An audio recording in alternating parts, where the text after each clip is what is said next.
Hi, everybody. My name is Jaxie, and I'm here to talk to you about creativity. So, I definitely have gone through some really hard times in my life, and one thing that has always been a source of joy in this chaotic, crazy thing that we call life is the art of creativity, or I should say, the practice of it.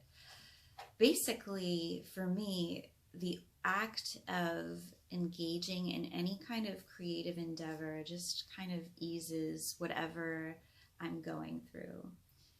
But there's kind of a catch 22 here because when you're feeling really low, it can be exceedingly difficult to get the gumption, get the courage, get the drive, the will to, pick up that paintbrush or pick out some fabric to work with, or get your chalks and your crayons and whatever medium that you happen to use and work with.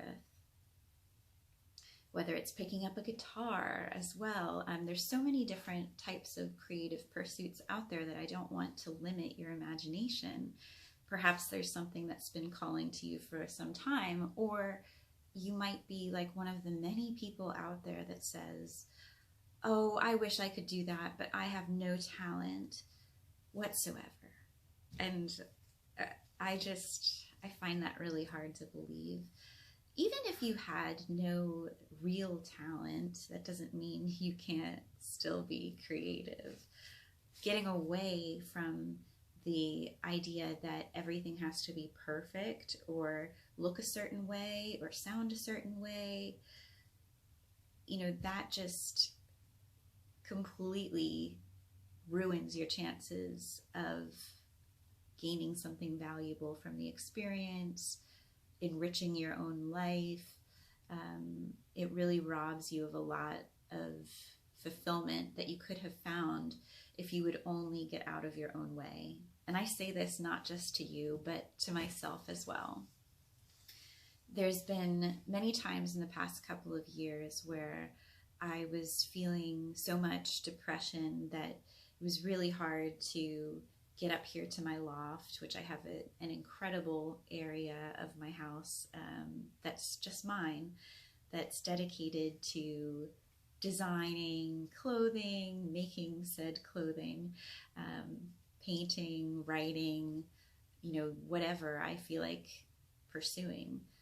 It tends to be sewing, but there's definitely been other endeavors that I've engaged in up here, like making vision boards. If you can see that one back there, that's an old one. I can show you my most recent one. I think I already did this before though, but just in case you didn't see.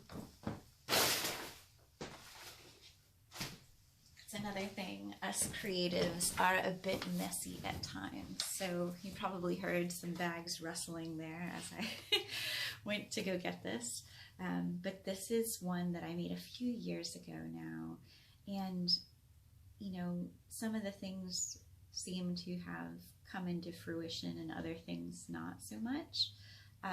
But it just is nice and a visual reminder of what's in my heart. Right now, I'm actually preparing to teach sewing tomorrow for some kids at Joann in Newark, Delaware. So this is my first formal teaching gig for sewing, other than, doing one-on-ones with family members or friends. This is the first time that I'm actually being paid to teach, which is kind of cool. As an artist, we don't always get compensated for what we do. And, you may say, oh, well, you're just teaching these kids how to make a pillow. What's the big deal?